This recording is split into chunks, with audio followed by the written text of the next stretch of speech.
والاستبداد محل القانون، لأن المجتمع الدولي لم يحرك ساكنا. ولا يمكن القول بأن القوى العالمية لا ترى الوضع في إمرار، وأن العزلة قضية قانونية وانتهاك واضح لحقوق الإنسان، إلا أنها تلتزم الصمت ولم تفعل الآليات الممكنة لتفادي هذا الوضع. فقد رأينا كيف قامت لجنة مناهضة التعذيب بالسكوت عن ما يحدث في إمرار إذعانا منها لتركيا، وكيف أن محكمة حقوق الإنسان الأوروبية لم تقم بمراجعة قرارها والسؤال عن وضع السيد أوجلان بعد 20 عاما من إصدارها حكما بعدم عدالة المحاكمة التي أجريت للقائد عبد الله أوجلان. وكأن شيئا لم يكن. لنستنتج من كل ذلك أن هذه السياسة المتبعة ليست لها علاقة بالحقوق، وإنما تقتضي المصالح، وعندما تقتضي المصالح لا تكون هناك قوانين، وقد أصبحت القوانين أداة لفرض السلطة والهيمنة وقمع الحريات، لا علاقة لها لتحقيق العدالة ورفع الظلم. نعلم جيدا أن القائد عبد الله أوجلان هو سياسي وفيلسوف ومفكر مؤثر على الساحة الكردية والشرق الأوسط وحتى العالمية، لذا فأن وضعه ليس قانونيا فقط بل سياسي بالدرجة الأولى، وقد أصبحت قضيته معروفة لدى الأوساط والمنظمات الدولية، وأصبحت أكثر حساسية ضد العزلة المفروضة على القائد. لبروز دور القائد، يعني كل ذلك لبروز دور القائد في إيجاد حل لقضايا الشرق الأوسط وتركيا، ونتيجة للحملات التي تهدف إلى حشد مزيد من الدعم والمناصرة لقضيته وكسر عزلته. النضال السياسي والقانوني والاجتماعي والدبلوماسي الذي قام به الشعب الكردي وأصدقائه أثر على الساحة الدولية، وعليه فإن القيام بتطوير حملة الحرية للقائد عبد الله أوجلان والحل السياسي للقضية الكردية في الأوساط السياسية والعمل مع المنظمات الحقوقية الدولية وإظهار حقيقة العزلة المشددة والانتهاكات الجسيمة التي ترتكبها تركيا بحق القائد، وعقد الندوات والمؤتمرات في أوروبا والشرق الأوسط يساعد حتما على كسر العزلة وإنهائها. تحية لكم، شكرا.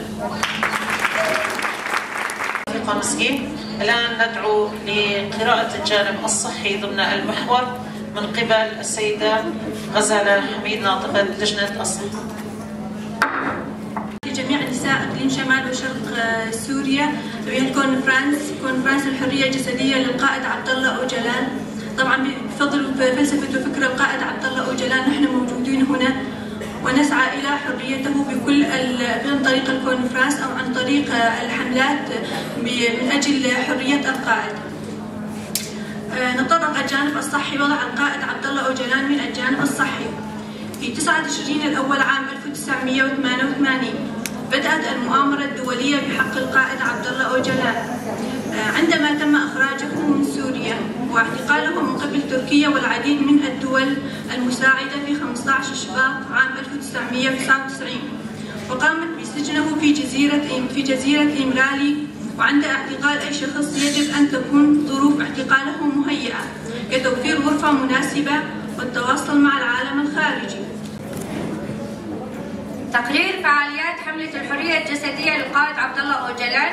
لكل من مؤتمر ستار وتجمع نساء زنوبيا. قليلا من القادة يخلدهم التاريخ لما قاموا به من أعمال جليلة من تحرير الشعوب والأمم وازدهارها ورقيها في كل مجالات الحياة. لهذا تعتبر القيادة الركن الأساسية لنهضة الأمم، فالقائد الذي تحتاجه الأمة إنسان صادق ويتميز بعقل نير ومخلص مع نفسه ومجتمعه، قلبه مليء بالخير والإيمان وقدوة لمن حوله. فهو المفتاح الرئيسي الذي يحرك شعبه ويحفزها لتبني الأهداف الوطنية والمجتمعية بل حتى الأممية، وبالعمل بكل إخلاص لتحقيقها رغم الصعاب. وكاريزما القائد المجتمعي لها تأثير فعال في تحريك الشعب نحو الثورة والإصلاح والتغيير. من هنا يأتي السؤال: كيف استطاع القائد عبد الله أوجلان بناء الشخصية القيادية القوية؟ ظهرت سمات فريدة في شخصيته منذ نعومة أظافره وامتلاكه قدرات ذهنية تجاوزت أقرانه، جعلت منه نموذجا تاريخي متقطع النظير، ويضاف إلى ذلك تعمقه بتحليلات أسرار الحياة والكون وتقييمه للواقع واطلاعه على حضارات وأديانات وأديان وفلسفات العالم. كانت لديه حالة نادرة من الاقتراب إلى حقيقة الوجود ومعرفة كوامن النفس وطرح البديل الجديد. ومسيرته النضالية حافلة بالمحطات الهامة منذ طفولته وانتقاله إلى المدينة ودراسته الجامعية وتشكيل لحزب بكك وصولا إلى إميرال. هذه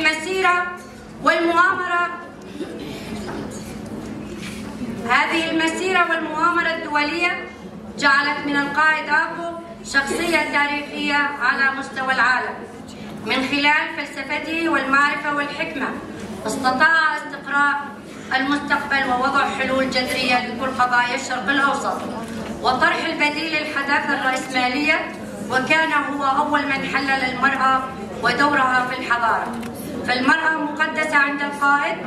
فهي الآلهة، وكما أعطاها قيمتها بما يليق بتاريخها. كيف لا وهو القائل إن حرية المرأة وبناء الأمة الديمقراطية هي أساس الحرية، والثورة التي لا تحتوي المرأة في صفوفها لا يكتب لها النجاح. فكان الرفيق والصديق والمعلم والموجه. فالعزلة المفروضة عليه لن تكون إلا عنوان الصمود والمقاومة. لذلك نسعى من خلال عقد وتنظيم الفعاليات والحملات التي نعمل من خلالها إلى نشر الفلسفة العظيمة والفكر الاستثنائي الأعظم لقائد عرفه التاريخ الإنساني، كرسالة نوجهها إلى تلك الدول التي تمثل رأس الاستبداد والظلام العالمي بأنها فشلت في تغييب القائد عنها، وحتى وإن قيدت جسده خلف سجونها فهي عجزت عن أن تقيد فكره وروحه الحرة التي ألهمت شعوبنا لتعبر عن كافة أشكال المقاومة والنضال لتكون قضية القائد دوما في صدارة اهتمام. والآن نترك المجال للرفيقة رمزية محمد. بن درشمية بفلسفة جنجيان آزادي أمري ريبر آزادية ريبر أبو مسوغر بكن كوبزالان تكوشينكي مزن داليه ريخستن وتفجرن جنا جبو گهاندنا آزادیا ریبرتی تمشاندن بچالاکی و خبات و تکوشینا تواهی جنا خلاستی جی 25 سالین تجریدا بیرانگیری گلسر ریبرتی تمشاندن دو شخص ریبر آبو ده خواستن ده دست بکه ده گل کرد قربکن تنبکن بدریش کرنا سالین تجریده تواهی پیکاتین گو پروژه و فلسفه نتوا دموکراتیک هلبجارتنه به تواهی پیکاتی خواه لروجاوا با کروجلات سوری تواهی روجلات ناوین قرگرنه کی گوده مشاندن دشره کی گلسر حرم مدن انداوی بداگر کرنا عفرین سرکانیه گره سپی جرابلس عزاز هریمن با پروژلات سوری گوهاتن دادر کرن بکریارن گرانکری لسر جن زاروک جواکا مدیم شاندن خوزا دیروکا مه چاندامه او چاندا گودایی کا پاراستی بکرد بعرب بسوریان بتواهی پیکاتیا او دایی کا دل بیش چاندا زمان و چاندا هریم پاراستی افقر کرن لسر مدیم شاندن بگران کرنا قومپلو و تجريدا قل سري برابو قو حمى مافين جياني وحقوقي قو ميواني معاني سر زمان هم دمجار السياسي دقو سياسة على السر هرمي بقشتين ديما شاندن دعاليه قومبلويا ناف دولتی گود شخص ریبرتی دهات مشاندن سیاستا گو بدیل چاره سریا دموکراتیک گو ریبر آب و دخوازه جبونا روشلاتا ناوین داخل میدانه اف بردوامیات قومپلوین گران کرنا تجریده برسوا دجمنش بونا فکر و فلسفه گو ریبر آب و جبونا چاره سریا تواهی جهان داخستیه بوه تجریده بوه قومپلوین تواهی جناد رزه چالاکیات جهاد خویانی کرن گو هر درشمه سرکفتنه درشمه آزادیا گلان و آزادیا جناب آزادیا ریبر آب و درد کبورته هر سا جناب و جنوت و نهان ده حتان اینها دوام دکی و دوی گو هین خورتر برنگه کیم تکوشین و برخدانا جناب و اصرارکی مزن جه زیدتر پشتی 25 ساله ام بوی اصرارینه دنرخاندنه وی گونها وی درکبن جبونا کنفرانسه ام وی نرخاندنه بگی جنبریارنی کو ام راستی جی تسالا 2024 ده خباتن پرمزن چالاکین پر خورد جبونا آزادیا فیزیکی یاری بر آپو راستی جی گون تواهی جیهان چاوی خوش برمگرتیه تواهی جیهان و تاریخی آبتی سرچاوه خواه لی هر رونیا چاره سریه جه امرالی درکتیه هر رونیا چاره سریه جه فکر و فلسفه ایدئولوژیا رزگاریا جنجمر داخستیه امسر و فکر و فلسفه تکوشین و برخدا نخواه پر رنگیا گو آنا جن ایرو الور و نشتینه به کرد و عرب و سریان و ایزیدی و ارمن اف فلسفه و اف فکر بطایبت تنری بر آب و داخستی میدانی لی هر دولت نتو یک رنگ یک آل یک گلا در دخورته اوه یاجی سیستما دولت نتو ناکه به خزمتا گلانده ناکه به خزمتا ایرادا جنگو به اصرارکی مزن شورش شکل دار خستی پیشنگتی جو شورشا جن رکریه به اصرار و شورش امی بکهن سرکفتنه و امی خواه بکهنن آزادیاری بر آبو تنه نب درشمه تنه نب سلوان تنه نب درخصنا کنفرانسا به تکوشین و خباته گو هر کسی رولا خود ناو شورش دلستیه هر کسی رولا خود ناو خباتا آزادیا جن و آزادیاری بر آبو دایم شاندن راستی جیم کمبونا و جیه سرفرازیه جیه پیروزباهیه به وی کمبونه به وی فکره امه چه قیسی کاره بن آرمان جیل خورد ده داخویانیا خواهی داوی ده درخینن امه چه قیسی کاره بن نرینن خورد ده وی کنفرانسی ده درخینن اوه یا لسر نرخاندنه همی حوالان دمینه باوریا مجی به فکر و برخدانا تواهی جنا کو بسالانه لقادن شر لقادن برخدانه لچیاین آزاد لقادن سیاسی و دیپلماسی لقادن جواکی لقادن آبوری و رخستنی راستیا ایرادا جن کو راستیا هبونا جن خوابونا جن بفلسفه و فکر ریبر آب و درکتی ارته امی وی فکر بپارزن امی وی فلسفه بپارزن و بگهینن آزادیه آزادیا جن با آزادیا ریبر آب رئی آزادیا جواکی با آزادیا جنی رئی امی به وی بگهینن ارمان جن پر خورد دوی کنفرانسی مده جاره که در همی جنن گو لباکو رجلات سوریه تواهی باجار سوریه ایرو لور کن بونه ام خير هاتنا ودكن وهبونا والبدري ام سلاب دكن همي هوالن كو خدمت و خبات شبونا در خصنا بين كونفرانسي دانه مشاندن خباتي هون بيروز دكن ام باورن به چالاكين گو هم هاتن خوندن هم جدي مني وندكتن ام هين بهتر چالاكين مستر شبونا آزاديا فيزيكيا رو بر آبو